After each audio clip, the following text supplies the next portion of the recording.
जी नमस्कार, स्वागत है आप सभी का एन टीचिंग के इस यूट्यूब फैमिली में। और मैं हूं Aditya, an teaching YouTube family की तरफ से। कैसे हैं आप सभी? उम्मीद करते हैं आप सभी अच्छे होंगे और अपने घर में होंगे। जैसा कि आप सभी को पता है कि हम अभी प्रीवियस ईयर क्वेश्चन का सीरीज चला रहे हैं और जितने भी सीटेट एग्जाम में जो पूर्व में पूछे गए प्रश्न हैं उसका हम लोग जो है फुल एक्सप्लानेशन के साथ में यहाँ पर डिस्कस कर रहे हैं। तो पिछले क्लास में हमने 6 क्वेश्चन डिस्कस कराया था और आज जो है हमारा वो सेवेंथ यानी कि 7वां क्वेश्चन है।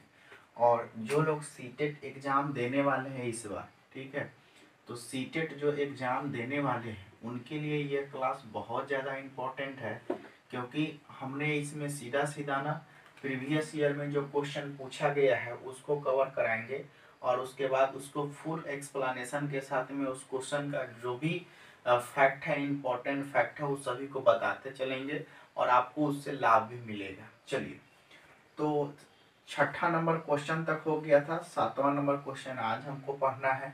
और जो लोग ना सबसे पहले वाले वीडियो को हमारा नहीं देखे हैं तो सबसे पहले ना आप प्रीवियस ईयर क्वेश्चन के पार्ट 1 वीडियो को देख ले।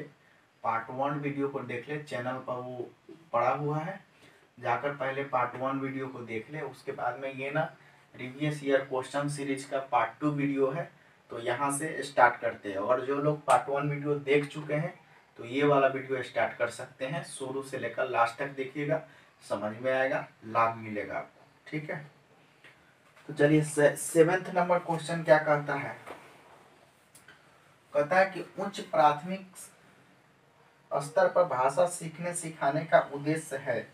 उच्च प्राथमिक जब भी आपको कहे तो सीधा सीधा आप समझ जाइएगा, जैसे ही आपको प्राथमिक कह देता है तो 1 से 5, और उच्च प्राथमिक जैसे ही कहे वैसे आप समझिएगा 6 से 8 क्लास की बात हो रही है।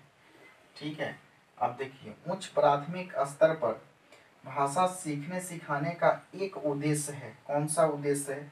ऑप्शन नंबर 1 क्या कहता है कि व्याकरण के सभी नियमों को कंठस्थ करना।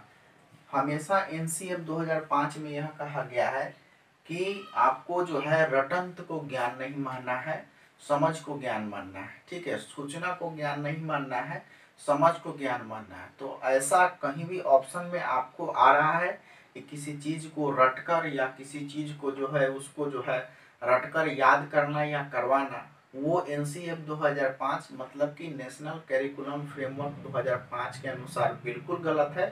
तो ऑप्शन नंबर ए बिल्कुल निगेटिव हो जाएगा।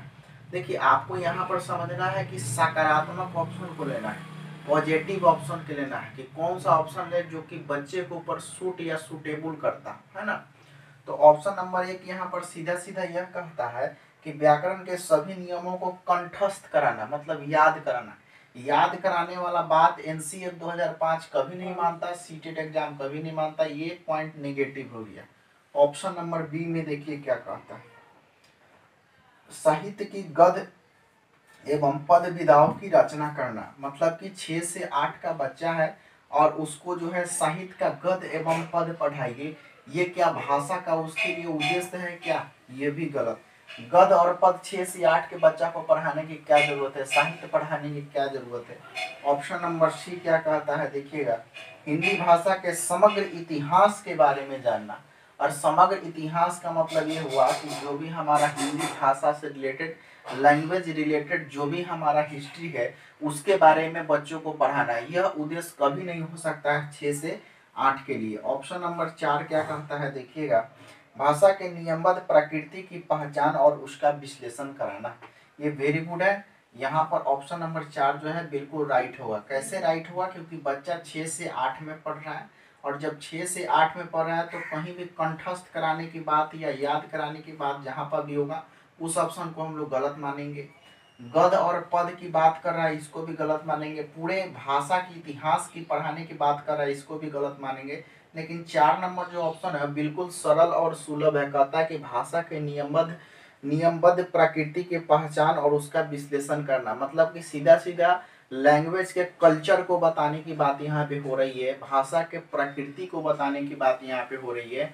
अर्थात अगर हम लोग बच्चे को भाषा के नेचर के बारे में, प्रकृति के बारे में जब बताना प्रारंभ करेंगे तो वो ज़्यादा बेस्ट होगा 6 से 8 के लिए, इसीलिए ऑप्शन नंबर 4 इसका बिल्कुल राइट है। तो 7 का 4 नंबर ऑप्शन बिल्कुल क्लियर होगा। ठीक है, चलिए अब क्वेश्चन नंबर 8 पे आइएगा। अगर कोई समस्या हो तो कमेंट में जरूर बताइए कि सर यहाँ पे दिक्कत हुआ है, उसको फिर से हम नेक्स्ट क्लास में सुलझाने की कोशिश करेंगे। ठीक है, समस्या या सुझाव कुछ भी कमेंट में लिख सकते हैं आप।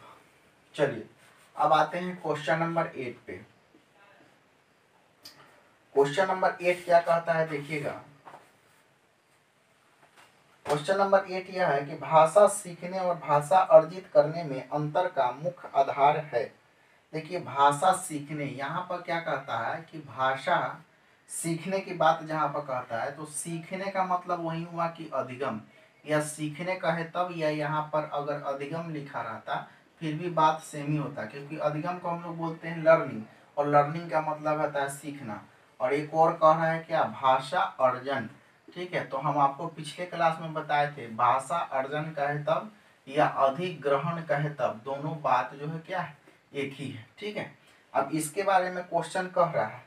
देखिए अब उसके बाद में नहीं, यहाँ पर भाषा सीखने मतलब भाषा अधिगम और भाषा अर्जन की बात आ गई, दोनों पॉइंट को हमने पढ़ाया है आपको। ठीक है, इसमें हमने सिंपली आपको वही चीज बताया था कि जो बच्चे जन्म लेते हैं, जिस परिवेश में जन्म लेते हैं उसका अपना एक पर्यावरण वातावरण होता है अगल बगल में, वहां पर बच्चे जो स्वयं किसी से भाषा सुनकर, किसी से भी भाषा सुनकर, वो अपने सामाजिक परिवेश में भाषा सुनकर सीधा सीधा जब बच्चे उसको अपने आप सीख लेते हैं, वो हमारा भाषा अर्जन कहलाता है। ठीक है, ये कहलाता है कौन सा, भाषा अर्जन कहलाता है, अर्थात लैंग्वेज एक्विजिशन कहलाता है। ठीक है, और जब बच्चे स्कूली परिवेश में जाकर, ये है स्कूल, और ये देख लीजिए स्कूली परिवेश में जाकर जब बच्चा जो है स्कूली परिवेश में जाकर और वहां पर जो भाषा को सीखता है, मतलब उसको सिखाया जाता है वहां पर, वो होता है उसका क्या, भाषा अधिगम। ठीक है, अब यहाँ पर सिंपली आपको यही समझना है कि भाषा अर्जन में जो बच्चे भाषा सीखते हैं वह प्राकृतिक भाषा होता है। कौन भाषा होता है, प्राकृतिक, मतलब प्राकृतिक रूप से बच्चे उस चीज को सीख जाते हैं। लेकिन यहाँ पर जो बच्चे भाषा सीखते हैं वो किस प्रकार से, तो अप्राकृतिक रूप से सीखते हैं। अप्राकृतिक मतलब कि नेचुरली नहीं उसको सिखाया जाता है। दोनों में बेसिक डिफरेंस हम आपको यही बताए थे कि भाषा अर्जन में बच्चे स्वयं भाषा सीखते हैं और भाषा अधिगम में बच्चे को भाषा सिखाया जाता है। भाषा अर्जन में बच्चे स्वयं समाज के द्वारा भाषा को ग्रहण कर लेते हैं, लेकिन यहाँ पर स्कूली परिवेश में जाने के बाद उसको भाषा सिखाया जाता है। ये था मेन बेसिक अंतर। अब क्वेश्चन क्या कहता है ये देखिएगा। ठीक है, क्वेश्चन ये कहता है क्वेश्चन नंबर 8 में कि भाषा सीखने और भाषा अर्जित करने में अंतर का मुख्य आधार है भाषा की पाठ्य पुस्तकें। ऑप्शन नंबर 1, भाषा अधिगम और अर्जन में कहीं भी पाठ्य पुस्तक का बात नहीं किया गया। 2 नंबर, भाषा का लिखित आकलन मतलब राइटिंग असेसमेंट का बात भी कहीं नहीं किया गया है। 3 नंबर, सीटेट में हमेशा याद रखना है सही ऑप्शन आपको नहीं चुनना है कि कौन सा आंसर सही होगा, पहले गलत ऑप्शन को छांटना है, ऑटोमेटिक सही आपका पकड़ में आ जाएगा। सी नंबर देखिएगा, भाषा का उपलब्ध परिवेश, और 4 नंबर कहता है भाषा की जटिल संरचनाएं। ठीक है, जटिल संरचनाएं तो बिल्कुल गलत हो गया। ये परिवेश जो है ना हमारा भाषा अधिगम और भाषा अर्जन से जुड़ा हुआ है। कैसे जुड़ा हुआ है, अभी हमने आपको बताया ना कि यहाँ पर एक परिवेश जो होता है वो सामाजिक परिवेश होता है, और एक जो परिवेश होता है वो हमारा कौन सा परिवेश होता है, स्कूली परिवेश होता है। तो मेन तो डिफरेंस इसी का है ना, मेन अंतर आपको इसी का दिख रहा है ना कि एक जो भाषा अर्जन जो बच्चा सीखता है वो सामाजिक परिवेश में सीखता है, और भाषा अधिगम जो बच्चा सीखता है वो किस में सीखता है बताइएगा, तो विद्यालयी परिवेश में सीखता है। तो मेन बेसिक अंतर जो है उसका किसका है बताइएगा, परिवेश का ही है ना। बेसिक अंतर जो है वो आपका परिवेश का ही। क्लियर हुआ, तो इसीलिए भाषा सीखने और भाषा अर्जन में जो मुख्य अंतर है वो किसका है बताइएगा, भाषा का उपलब्ध परिवेश का। ठीक है, इसीलिए 8 का ऑप्शन नंबर 3 जो है वो बिल्कुल राइट ऑप्शन होगा। ठीक है, 8 का ऑप्शन नंबर 3। चलिए अगर कोई समस्या हो तो कमेंट में जरूर बताइएगा। आगे बढ़ते हैं। क्वेश्चन नंबर 9 पर आप कॉपी कलम लेकर बैठेंगे, अगर कोई चीज़ इंपॉर्टेंट आपको लगे, कुछ चीज़ें हम बोलते जा रहे हैं तो आप उसको लिख भी लीजिएगा, वो चीज़ आपके लिए बहुत ज़्यादा बेनिफिशियल होगा और उससे आपको लाभ मिलेगा। ठीक है, क्वेश्चन नंबर 9 पे आते हैं। प्राथमिक स्तर पर हिंदी भाषा का शिक्षण करते समय आप किस बिंदु पर सबसे अधिक बल देंगे? प्राथमिक स्कूल मतलब कितना से कितना, 1 से 5 अभी हमने बताया। तो हिंदी भाषा का शिक्षण करते समय आप किस बिंदु पर सर्वाधिक बल देंगे? ऑप्शन नंबर 1 क्या कहता है, देखिएगा, हिंदी भाषा के मुहावरे और लोकोक्तियां 1 से 5 का बच्चा है, हिंदी भाषा के मुहावरे लोकोक्तियां भी उसको समझ में नहीं आएगा। ऑप्शन नंबर 1 बिल्कुल गलत हो गया। 2 नंबर, हिंदी भाषा के विभिन्न वाक्य संरचनाएं, अभी 1 से 5 में है बच्चा, तो वाक्य संरचना के बारे में अभी उतना नहीं जान पाएगा, इसीलिए ये भी गलत हो गया।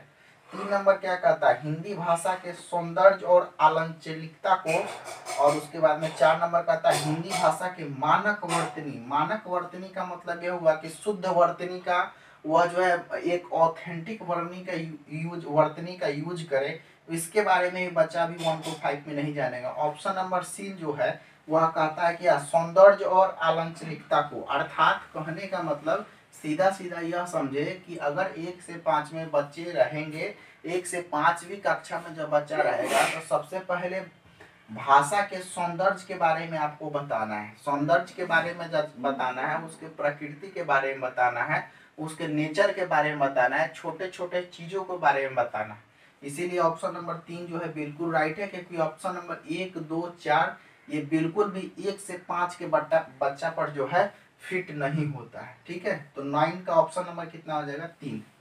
आगे बढ़ते हैं, क्वेश्चन नंबर 10 पे आते हैं। 10 में देखिए क्या कहता है कि भाषा सीखने के संदर्भ में कौन सा कथन सही है? भाषा सीखने के संदर्भ में कौन सा कथन सही है? ऑप्शन नंबर 1 क्या कहता है, देखिएगा, बच्चों में भाषा अर्जित करने की जन्मजात क्षमता होती है। ये तो बिल्कुल सही बात है कि बच्चे में जो है ना भाषा सीखने की क्षमता क्या होता है, वो जन्मजात होता है। भाषा अर्जित करने की क्षमता क्या होता है, जन्मजात होता है। इस पर हम आपको एक चीज बताते चले कि एक ही समय में 2 बच्चा पैदा हुआ, एक अमीर घर में और एक गरीब घर में, ठीक है, लेकिन जो भाषा सीखने की क्षमता होगा वो अमीर घर वाले को ज्यादा होगा क्या, और गरीब घर वाले को कम होगा क्या? बोलिएगा आप ही लोग। नहीं, क्योंकि भाषा सीखने की क्षमता दोनों में सामान्य होगा, क्योंकि जब गॉड जो है, भगवान जो है जन्म देते हैं, चाहे वह अमीर घर में हो या गरीब घर में हो, लेकिन भाषा सीखने की जो क्षमता होती है वह जन्मजात होती है या दोनों में दिया जाएगा। ठीक है, भले इसका डेवलपमेंट अधिक तेजी से हो जाएगा और इसका डेवलपमेंट धीरे से होगा, ये बात अलग है, लेकिन सीखने की क्षमता दोनों में रहेगा। इसका डेवलपमेंट अधिक तेजी से होगा भाषा के क्षेत्र में, क्यों? क्योंकि हो सकता है कि इसका वातावरण बहुत ज़्यादा परिपूर्ण मिले, क्योंकि पढ़े लिखे लोग रहेंगे वहाँ पर, और हो सकता है कि इसका जो है वातावरण उतना अच्छा नहीं मिले, तत्पश्चात इसका भाषा का विकास रुक भी सकता है। लेकिन सीखने की क्षमता की सिर्फ बात हो रही है यहाँ पर, तो सीखने की क्षमता यह दोनों में जन्मजात मिलेगा, चाहे वह कोई भी व्यक्ति हो। तो याद रखिएगा आप लोग कि भाषा सीखने की क्षमता जो है क्या होती है, जन्मजात क्षमता होती है। भाषा सीखने की क्षमता क्या होती है, जन्मजात क्षमता होती है। ये बात आप लोग याद रखिएगा। ठीक है, इसके बारे में एक और पॉइंट याद रखिएगा कि भाषा एक अर्जित संपत्ति है। ठीक है, भाषा एक अर्जित संपत्ति है। जब तक आप इसको अर्जन नहीं करेंगे, जब तक आप इसको अर्जन नहीं करेंगे, तब तक ये आपके पास नहीं आएगा। पॉइंट ये लिखिएगा, पॉइंट नंबर 2 लिखिएगा, भाषा एक अर्जित संपत्ति है, भाषा पैतृक संपत्ति नहीं है। ये भी बात लिख लीजिएगा, भाषा पैतृक संपत्ति नहीं है, मतलब कि हमारे पिताजी के द्वारा, दादाजी के द्वारा हमको विरासत में भाषा नहीं मिल सकता है जब तक उसको अर्जन हम नहीं करेंगे तब। पॉइंट नंबर 1, 3 पॉइंट आपको इसमें इंपॉर्टेंट है। भाषा सीखने की क्षमता जन्मजात होती है, नंबर 1। नंबर 2, भाषा एक अर्जित संपत्ति है। नंबर 3, भाषा पैतृक संपत्ति नहीं है। ठीक है, इस बात को आप याद रखेंगे। ठीक है, चलिए नेक्स्ट पॉइंट पे आते हैं। तो अभी तो क्वेश्चन नहीं हुआ ना 10 नंबर का, देखिए क्या कहता है, ऑप्शन नंबर 1 क्या कहता है कि बच्चों में भाषा अर्जित करने की जन्मजात क्षमता होती है, ये तो बात सही है। बी नंबर देखिए क्या कहता है कि बच्चों में भाषा अर्जित करने की क्षमता नहीं, जन्मजात क्षमता नहीं होती है, ये तो बिल्कुल गलत बात कह दिया, होता है। और क्वेश्चन क्या कर रहा है, कौन सा कथन सही है? अच्छा, तो सही ए नंबर ऑप्शन हमको दिख रहा है, बी नंबर तो गलत हो गया, लेकिन सी पर पढ़ेंगे। सीटेट में हमेशा ध्यान रखना है, अगर कोई ऑप्शन आपको ऐसा लग जाए कि ये ऑप्शन बिल्कुल सही हो गया, बाकी 3 ऑप्शन को हम नहीं पढ़ेंगे, ऐसा बिल्कुल भी नहीं करना है। आपको चारों का चारों ऑप्शन पढ़ना है, ठीक है। जब पढ़ेंगे हो सकता है कि आपको इससे बेस्ट वाले ऑप्शन मिल जाए, ठीक है।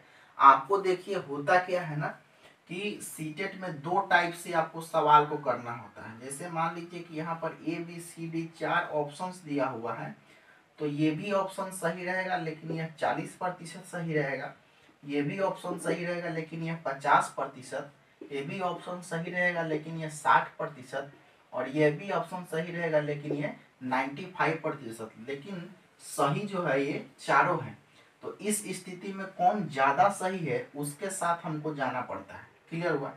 दूसरा स्थिति आपके सामने यह आएगा, option number A, option number B, option number C, option number D, ठीक है। तो ऑप्शन नंबर ए भी आपको सही लगेगा, ऑप्शन नंबर बी भी आपको सही लगेगा, ऑप्शन नंबर सी भी आपको सही लगेगा, और ऑप्शन नंबर डी एक ऐसा ऑप्शन होगा जिसमें यह तीनों समाहित होगा, अर्थात ए प्लस बी प्लस सी, अर्थात यहाँ पर लिखा नहीं रहेगा ए प्लस बी प्लस सी, बल्कि यह ऑप्शन ऐसा रहेगा जिसमें आपको इस तरह से महसूस होगा कि बाकी जो है 3 ऑप्शंस इसमें क्या होते हैं, समाहित होते हैं। तो इस स्थिति में हमको 4 नंबर ऑप्शन के साथ में जाना है। ये 2 बातों का आप ध्यान रखेंगे, इसीलिए पूरा ऑप्शंस पढ़ के क्वेश्चन को तभी आपको टिक लगाना है ना।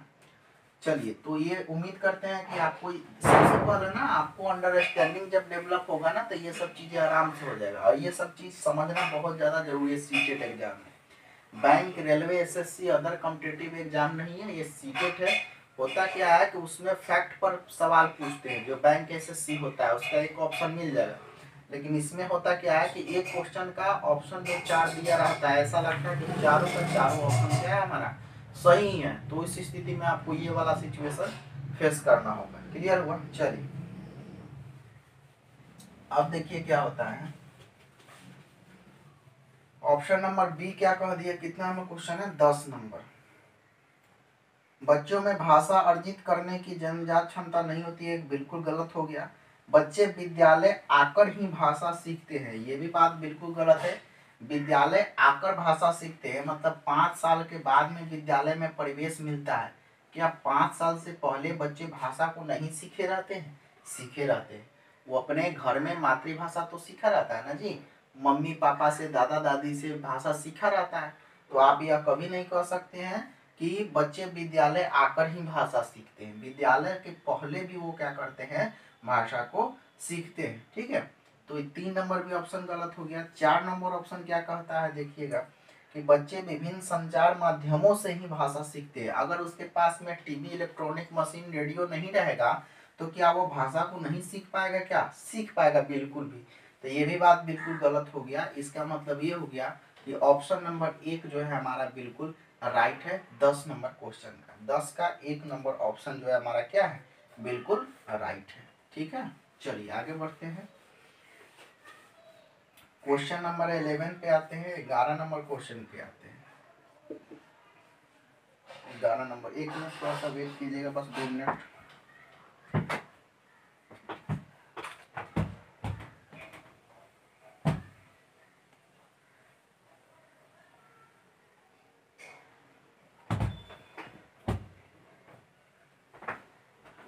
चलिए 11 नंबर क्वेश्चन पे आइएगा।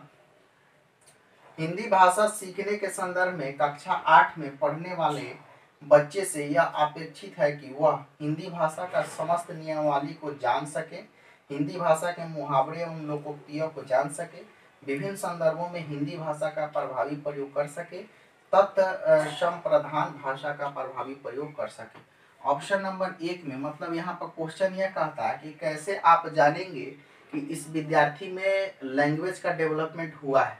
तो सबसे पहले आपको बात बताते चले कि उसी व्यक्ति में आप कह सकते हैं कि इसमें लैंग्वेज का डेवलपमेंट हो गया है जो स्थिति के अनुसार, ठीक है, जो समय के अनुसार अपने भाषा को चेंज कर लेता है, ठीक है, उस परिवेश के अनुकूल अपने भाषा को चेंज करता है कि हाँ बड़े के सामने हमको किस तरह बोलना है, छोटे के सामने किस तरह बोलना है, जब हमारे घर में गेस्ट आए उनके साथ कैसे वार्तालाप करना है। तो ये सब चीज़ जो व्यक्ति सीख लेगा तो समझिए कि उसमें भाषा का ज्ञान हो चुका है, ठीक है। तो मेन भाषा का ज्ञान होने का मतलब यही होता है कि सिचुएशन के अनुसार वो भाषा को उपयोग कर रहा है या नहीं, अर्थात जिस सिचुएशन में जिस भाषा का उपयोग करना चाहिए वो कर पा रहा है या नहीं। अगर वह कर पा रहा है तो समझिए कि उसमें भाषा का ज्ञान हो चुका है, ठीक है। तो ऑप्शन नंबर 1 क्या कहता है, देखिएगा, हिंदी भाषा के समस्त नियमावली को जान सके। नियम को जानना भाषा का ज्ञान नहीं है, बिल्कुल गलत हो गया। 2 नंबर, हिंदी के मुहावरे लोकोक्तियों को सिर्फ जानना भाषा का ज्ञान नहीं है, गलत हो गया। 3 नंबर क्या कहता है, विभिन्न संदर्भों में हिंदी भाषा का प्रभावी प्रयोग करना। अभी हमने बताया कि विभिन्न संदर्भों में अर्थात सिचुएशन के अनुसार जैसा संदर्भ रहेगा उस तरह का भाषा का उपयोग करेगा, वो उसका बिल्कुल सही है, उसमें भाषा का ज्ञान हुआ रहेगा। ऑप्शन नंबर 4 क्या कहता है कि तत्सम प्रधान भाषा का प्रभावी प्रयोग कर सके, अर्थात ये भी बिल्कुल गलत हो गया। ऑप्शन नंबर 3 जो है बिल्कुल राइट है। सीधा सीधा आपको इस क्वेश्चन में यह समझना है कि भाषा का ज्ञान हम तभी मानेंगे किसी भी व्यक्ति में जब वह किसी भी संदर्भ के अनुसार, अपनी स्थिति के अनुसार वह भाषा का यूज करता हो कि कैसे किसी के सामने में बोलना है, बड़ों के सामने में कैसे बोलना है, छोटे के सामने कैसे बोलना है, बच्चों से कैसे बोलना है। अगर इस स्थिति के अनुसार व्यक्ति बोलने लगे तो समझिए कि उसमें भाषा का विकास हो गया है। तो इसी के संबंधित क्वेश्चन था, तो 11 का ऑप्शन नंबर 3 जो है बिल्कुल राइट होगा। क्लियर हुआ? चलिए आगे बढ़ते हैं 12 नंबर क्वेश्चन पे। क्वेश्चन नंबर 12 पे आते हैं। क्वेश्चन नंबर 12 पे आते हैं। 12 नंबर क्वेश्चन क्या कहता है, देखिएगा, बाल केंद्रित शिक्षा के संदर्भ में निम्नलिखित कथनों में से कौन सा कथन असत्य है। तो बाल केंद्रित जैसे ही आपको बोले, ठीक है, बाल केंद्रित का मतलब ये होता है चाइल्ड सेंटर्ड एजुकेशन, ठीक है। और एक होता है बाल केंद्रित शिक्षा का मतलब ये होता है, इसको त्रिध्रुवीय प्रक्रिया माना गया है, ठीक है। यहाँ पर आता है त्रिध्रुवीय प्रक्रिया में, यहाँ पर आता है शिक्षक और यहाँ पर आता है कौन, बालक, और यहाँ पर आता है हमारा पाठ्यक्रम, ठीक है, बाल केंद्रित शिक्षा में। और बालक को जो है किस में रखा जाता है, तो केंद्र में रखा जाता है। बालक को किस में रखा जाता है, केंद्र में। इसका एक और नाम है प्रजातांत्रिक शिक्षा, प्रजातांत्रिक शिक्षा, ठीक है। आज के आधुनिक युग में जो हमारा एजुकेशन सिस्टम चल रहा है वो बाल केंद्रित शिक्षा ही चल रहा है। मतलब बालक को केंद्र में इसलिए रखा जाता है कि बालक की इच्छा के अनुसार, उसके रुचि के अनुसार हम जो पठन पाठन की क्रिया कराएंगे वो चाइल्ड सेंटर्ड एजुकेशन को फॉलो करेगा। उसके बाद एक और आता है हमारे पास में शिक्षक केंद्रित शिक्षा, शिक्षक केंद्रित शिक्षा, ठीक है। इसको हम लोग बोलते हैं टीचर सेंटर्ड एजुकेशन, ठीक है। इसको हम लोग एक और नाम से जानते हैं सत्तावादी शिक्षा, सत्तावादी शिक्षा, ठीक है। ये टीचर सेंटर्ड एजुकेशन जो है इसको द्विध्रुवीय माना गया है। द्विध्रुवीय में कौन कौन रहेगा, तो एक तरफ सीधा रहता है बालक और दूसरा तरफ सीधा रहता है कौन, शिक्षक। इसमें पाठ्यक्रम का चर्चा कहीं नहीं किया जाता है, ठीक है। और इसका एक और नाम है सत्तावादी शिक्षा। तो अब आपको समझ में आ गया होगा, बाल केंद्रित शिक्षा को बोलेंगे चाइल्ड सेंटर्ड एजुकेशन, प्रजातांत्रिक शिक्षा इसी का नाम है। इसको त्रिध्रुवीय माना गया है। ट्रायंगल शेप में ऊपर शिक्षक रहता है, बीच में बालक रहता है और लास्ट में कौन रहता है, पाठ्यक्रम रहता है। केंद्र में किसको रखा जाता है, सेंटर में, तो बालक को रखा जाता है। शिक्षक केंद्रित शिक्षा को बोलते हैं टीचर सेंटर्ड एजुकेशन, इसको हम लोग सत्तावादी शिक्षा भी कहते हैं। इसको द्विध्रुवीय माना गया है, बालक और शिक्षक सिर्फ रहेगा, इसमें पाठ्यक्रम नहीं रहेगा। ये प्राचीन युग में ये एजुकेशन सिस्टम चलता था।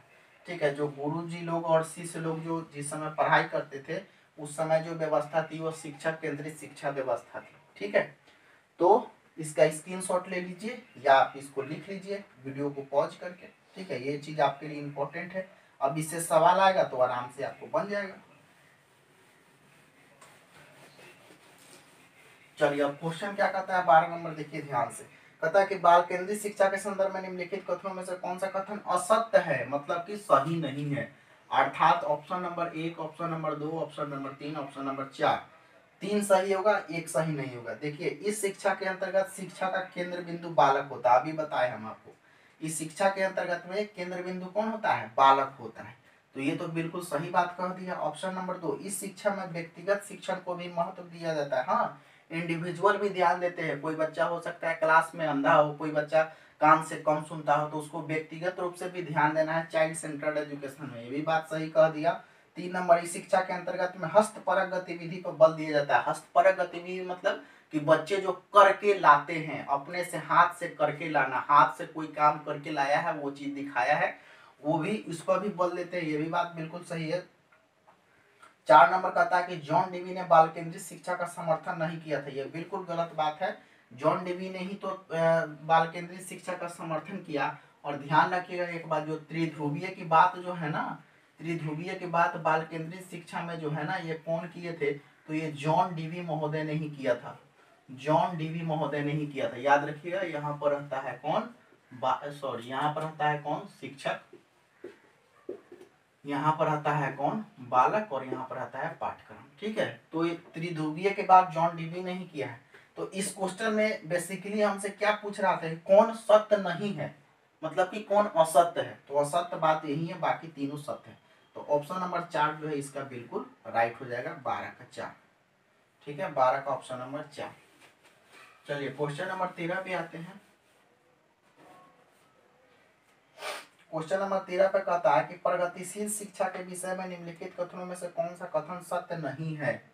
क्वेश्चन नंबर 13, प्रगतिशील शिक्षा को हम लोग बोलते हैं, प्रगतिशील शिक्षा को हम लोग बोलते हैं, प्रगतिशील शिक्षा को हम लोग प्रोग्रेसिव एजुकेशन भी कहते हैं। ठीक है, इसको हम लोग प्रोग्रेसिव एजुकेशन भी कहते हैं। ऑप्शन नंबर 1 क्या कहता है, देखिएगा। लगभग प्रगतिशील शिक्षा जो है ना वो बाल केंद्रित को ही फॉलो करता था। ऑप्शन नंबर 1, प्रगतिशील शिक्षा जटिल पारंपरिक शिक्षा के विकल्प के रूप में उभर कर आई है। बिल्कुल सही बात है, क्योंकि पहले जो है बहुत ज्यादा जटिल हमारा शिक्षा व्यवस्था था और प्रोग्रेसिव एजुकेशन उसको बहुत ही सरल रूप में लाया है। ऑप्शन नंबर 2, इस शिक्षा का उद्देश्य बालकों के समग्र विकास करना है, मतलब कि ऑल ओवर डेवलपमेंट। बिल्कुल बात सही है। ऑप्शन नंबर 3 क्या कहता है कि इस शिक्षा के अंतर्गत व्यक्तिगत विभिन्नताओं को ध्यान नहीं रखा जाता है। कौन सा कथन सत्य नहीं है, तो इसमें तो भाई ध्यान रखा जाता है, ये बात बिल्कुल गलत कह दिया। और 4 नंबर ऑप्शन क्या कहता है, प्रगतिशील शिक्षा मुख्य रूप से परियोजना विधि, समस्या विधि एवं क्रियाकलाप विधि पर बल देती है। ये भी बात बिल्कुल क्या है, सही है। तो यहाँ पर आपको सीधा सीधा दिखाई दे रहा होगा कि 13 का 3 नंबर ऑप्शन बिल्कुल गलत बात कह दिया है। और इसमें पूछ भी रहा है आपसे क्वेश्चन में कि कौन सा कथन असत्य है या सत्य नहीं है। आप ना सत्य असत्य वाला ऊपर क्वेश्चन में जरूर ध्यान दीजिएगा। कभी कभी आपको ऐसा लगे कि सर ये कैसे होगा, लेकिन क्वेश्चन में ध्यान दीजिएगा क्या पूछ रहा है, असत्य है या सत्य नहीं है। दोनों बात एक ही होता है, कौन सत्य है, तो सत्य असत्य ऊपर जरूर ध्यान दीजिएगा। तो ये कथन बिल्कुल गलत कह दिया, इसीलिए 13 का 3 नंबर ऑप्शन जो है सही है। बेसिकली आपको यह समझना है, 13 का 3 नंबर ऑप्शन होगा। बेसिकली आपको यह समझना है प्रगतिशील शिक्षा का मतलब ये हुआ प्रोग्रेसिव एजुकेशन। और प्रोग्रेसिव एजुकेशन में हम लोग इंडिविजुअल मतलब कि व्यक्तिगत विभिन्नता पर भी ध्यान देते हैं बच्चों के। और एक तरह से यह कह सकते हैं कि उस कैसे जो है उसका ऑल ओवर डेवलपमेंट हो उस पर भी ध्यान देते हैं। हम बच्चों को समान स्तर की चीजों को सिखाते हैं, जो कि पहले के पारंपरिक युग में बहुत जटिल स्तर से शिक्षा व्यवस्था चलाया जाता था, लेकिन प्रोग्रेसिव एजुकेशन उसको बहुत ही आसान बनाया है। समझिए कि बाल केंद्रित शिक्षा टाइप ही हमारा प्रोग्रेसिव एजुकेशन है। क्वेश्चन नंबर 14 पे आते हैं। 14 क्या कहता है, मॉन्टेसरी शिक्षा प्रणाली, मतलब मॉन्टेसरी के बारे में आपको हमने बताया था। सीधा सीधा आप याद रखिएगा, जब भी आपको जो है मॉन्टेसरी की बात आए तो मॉन्टेसरी में ये छोटे छोटे बच्चा जो होता है, छोटा छोटा जो बच्चा होता है, उसके ऊपर एजुकेशन सिस्टम के ऊपर उन्होंने काम किया था, ठीक है। और इनका पूरा नाम था मारिया मॉन्टेसरी। तो क्वेश्चन क्या कहता है, मॉन्टेसरी शिक्षा प्रणाली मतलब नर्सरी शिक्षा, नर्सरी शिक्षा मतलब छोटे छोटे बच्चे वाला। नर्सरी शिक्षा के आधारशिला रखी किसके द्वारा, ऑप्शन नंबर 1 मारिया मॉन्टेसरी के द्वारा, option number 2 BF Skinner, option number 3 ले वाइगोत्स्की, और ऑप्शन नंबर 4 लेविन कार्ट के द्वारा। तो ये बिल्कुल ऑप्शन नंबर तीनों गलत हो गया, ऑप्शन नंबर 1 जो है बिल्कुल सही हुआ। अभी हमने बताया कि मॉन्टेसरी प्रणाली के जनक कौन है, मारिया मॉन्टेसरी। और क्वेश्चन का सवाल का जवाब दीजिएगा, पिछले वीडियो में हमने पढ़ाया था आपको, ठीक है। आपको कमेंट में जवाब देना है कि वाइगोत्स्की जो है समाज या संस्कृति से रिलेटेड, समाज संस्कृति से रिलेटेड कौन मनोवैज्ञानिक है। दूसरा सवाल का आप जवाब दीजिएगा, व्यवहारवादी मनोवैज्ञानिक कौन है, किससे संबंधित है। तीसरा सवाल का जवाब दीजिएगा, अहम केंद्रिता की बात किसने कही है, अहम केंद्रिता की बात किसने कही है, इसका भी सवाल का जवाब दीजिएगा। चौथा जो है उसके बाद में चौथा जो है आप याद रखिएगा, भाषा के संबंध में जन्मजात की बात किसने कही है, ठीक है। ये चारों वैज्ञानिक का नाम जो है आप कमेंट बॉक्स में बताएंगे हमको। समाज और संस्कृति से कौन से वैज्ञानिक संबंधित है, व्यवहारवादी से कौन सा मनोवैज्ञानिक संबंधित है, अहम केंद्रिता से कौन सा मनोवैज्ञानिक संबंधित है, भाषा के जन्मजात से कौन सा मनोवैज्ञानिक संबंधित है। चारों का जो है आप लिखकर आप कमेंट बॉक्स में जरूर बताइएगा। चलिए, तो 14 का ऑप्शन नंबर 1 जो है बिल्कुल राइट हुआ। आगे बढ़ते हुए 15 नंबर पे क्वेश्चन नंबर 15 कहता है, निम्नलिखित में से कौन सा कथन सत्य नहीं है। ऑप्शन नंबर 1 सत्य नहीं की बात कर रहा है। ऑप्शन नंबर 1 प्रगतिशील शिक्षा का उद्देश्य लोकतांत्रिक मूल्यों की स्थापना करना है, ये बात बिल्कुल सही है। ऑप्शन नंबर 2 बालकों को स्वयं करके सीखने पर बल देना चाहिए, बिल्कुल सही बात है, करके सीखना बहुत अच्छा सीखना होता है। 3 नंबर ऑप्शन क्या कहता है, बालकों की अभिरुचि एवं योग्यता को ध्यान में रखकर अध्यापक द्वारा उनका निर्देशन किया जाना चाहिए, ये भी बात बिल्कुल सही है, क्योंकि बाल केंद्रित शिक्षा में सेंटर में किसको रखते हैं हम लोग, बालक को रखते हैं, और इसी के इच्छा के अनुसार, इसी के रुचि के अनुसार टीचर को भी काम करना चाहिए, तो बिल्कुल बात सही है। 4 नंबर ऑप्शन क्या कहता है, शिक्षा समाज में भेदभाव बढ़ाती है, तो आप सीधा सीधा समझ पाएंगे ये बिल्कुल गलत बात कर रहा है। शिक्षा समाज को तो अच्छा बनाता है जी, भेदभाव कैसे बढ़ाएगा। इसीलिए 15 का 4 नंबर ऑप्शन, इसमें ज़्यादा डिस्कस करने की भी जरूरत नहीं है, आप खुद समझ गए होंगे कि इसमें कौन सा कथन हमारा असत्य है, ठीक है। तो 15 का हो गया 4 नंबर आंसर, 15 का 4, ठीक है। 15 का ऑप्शन नंबर कितना हो गया 4। आगे बढ़ते हुए 16 नंबर क्वेश्चन नंबर 16 पे आइएगा।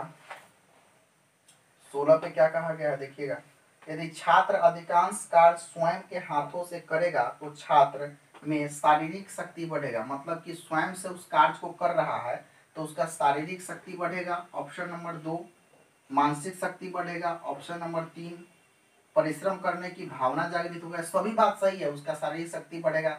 शारीरिक शक्ति तो थोड़ा सा कम बढ़ेगा, ये मान लीजिए 5% सही है, होमवर्क करने से उसका बॉडी नहीं बन जाएगा, शारीरिक शक्ति उसका नहीं बढ़ेगा, लेकिन थोड़ा सा मान सकते हैं। बी नंबर ऑप्शन बिल्कुल सही है कि भाई मानसिक शक्ति बढ़ेगा, परिश्रम करने की क्षमता बढ़ेगा। ऑप्शन नंबर 4 क्या कहता है देखिएगा कि आत्मनिर्भरता पैदा होती है, सबसे बेस्ट ऑप्शन ये आपको मिल गया, ठीक है। आत्मनिर्भरता पैदा होती है, उसका जो है ना सेल्फ डिपेंडेंट होने का जो है, उसको ऐसा लगे कि हम ये चीज अब कर लेंगे।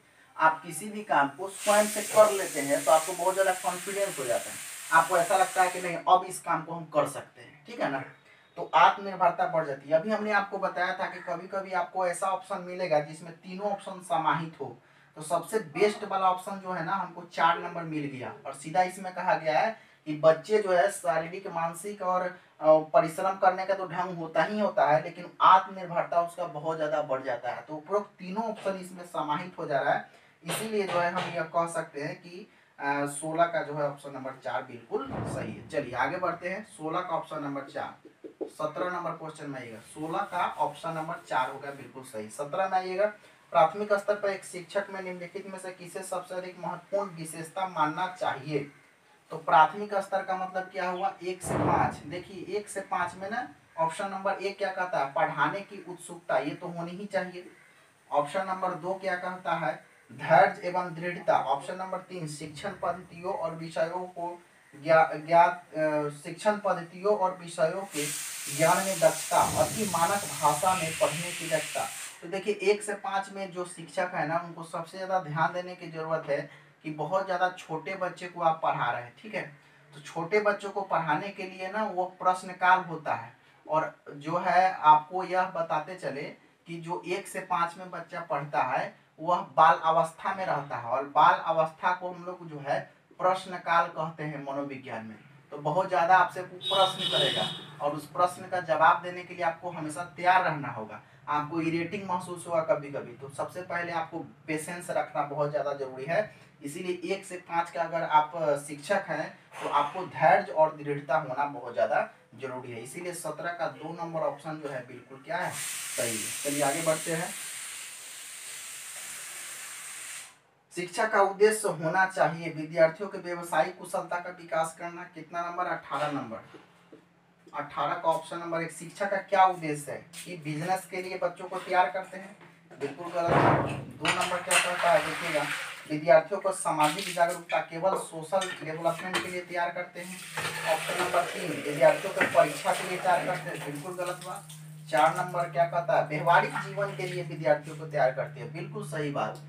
यह बात बिल्कुल सही है, क्योंकि शिक्षा का मेन उद्देश्य यही है कि आपको किस तरह से जीवन जीना है, जीवन जीने का ढंग सिखाता है हमारा शिक्षा, किस तरह से व्यवहार करना है, किस तरह से बिहेवियर करना है। तो ऑप्शन नंबर 4 बिल्कुल उसी तथ्य पर आधारित है कि व्यवहारिक जीवन के लिए विद्यार्थियों को तैयार करना, कि आपको समाज में कैसे जीना है, किस तरह से रहना है, किस तरह से बोलना है, कैसे दूसरे के साथ में बिहेव करना है। शिक्षा का मेन उद्देश्य वही है। तो ऑप्शन नंबर 4 जो है इसका क्या हो जाएगा, बिल्कुल राइट हो जाएगा। तो 18 का ऑप्शन नंबर 4 बिल्कुल राइट है। चलिए 19 नंबर में आते हैं। 18 का 4 नंबर ऑप्शन हो गया। 19 नंबर में आते हैं, शिक्षण का सत्तावादी स्तर है। अभी हमने बताया, अब आपको खुद बताना है इसका आंसर कमेंट बॉक्स में, ठीक है। 19 का क्वेश्चन का आंसर आपको खुद कमेंट बॉक्स में बताना है, क्योंकि अभी हमने इसमें पढ़ाया है। चलिए क्वेश्चन नंबर 20 पे आते हैं। पता के शिक्षक अधिकार अधिनियम 2009 में निर्देशित किया गया है कि 1 से 5 तक यदि प्रवेश दिए गए विद्यार्थियों की संख्या 200 से अधिक, 200 से अधिक, ठीक है, 200 से अधिक है तो विद्यार्थी और अध्यापक के अनुपात, रेशियो पूछ रहा है। अगर जो है क्लास में 200 से अधिक बच्चा है तो बच्चे और टीचर का रेशियो क्या होना चाहिए, तो 200 से अधिक रहेगा तो 1:40 होना चाहिए, अर्थात 40 बच्चे पर 1 टीचर। अगर 200 से कम है तो वहां पर रेशियो हमारा क्या रहना चाहिए, 1:30, अर्थात 30 बच्चे पर 1 टीचर, ठीक है, याद रखिएगा। 200 से अधिक अगर संख्या रहेगा तो 40 बच्चे पर 1 टीचर, और 200 से कम संख्या रहेगा तो 30 बच्चे पर 1 टीचर। और यह जो है बात किसने कहा है, तो आरटीई के मुताबिक यह काम हो रहा है, ठीक है। राइट टू एजुकेशन एक्ट 2009 ने यह बात कहा है, ठीक है। उनके अनुसार इसी को बोलते हैं हम लोग, इसी का हिंदी नाम है शिक्षा का अधिकार अधिनियम 2009, RTE 2009 जो आपको लिखा हुआ रहता है, इसी को हम लोग बोलते हैं शिक्षा का अधिकार अधिनियम 2009। तो इसी के मुताबिक यह कहा गया है कि जब 200 से अधिक बच्चा रहेगा तो 40 बच्चे पर 1 टीचर होना चाहिए, अगर 200 से कम बच्चा रहेगा तो 30 बच्चे पर 1 टीचर होना चाहिए, ठीक है। उम्मीद करते हैं कि आपको यह चीजें समझ में आएगा। 20 का ऑप्शन नंबर कितना हो जाएगा, जिसमें 40 होगा वो वाला ऑप्शन टिक लगा लीजिएगा, ठीक है। चलिए तो यहाँ पर आपको मेनली आपको यह समझना था कि हम आपको क्वेश्चन का बहुत ही बेहतर तरीके से व्याख्या करा रहे हैं, और अधिक से अधिक लोगों को जोड़ना है। आप सभी से आग्रह करते हैं, अगर इस क्लास को लाइव आप डिस्कशन करना चाहते हैं तो आप अधिक से अधिक लोगों को जोड़िए, अपने दोस्तों को शेयर कीजिए। क्लास अच्छा लगे तो कमेंट में जरूर बताइए कि सब अच्छा लगा है, और नेक्स्ट वीडियो फिर से बनाए तो हम आपके लिए बहुत ज़्यादा क्वेश्चन का सीरीज बनाएंगे, और आपको इससे कंसेप्ट भी क्लियर होगा। उम्मीद करते हैं आपको इससे लाभ मिलता भी होगा। धन्यवाद, मिलते हैं फिर से आपको नेक्स्ट वीडियो में। जय हिंद, वंदे मातरम।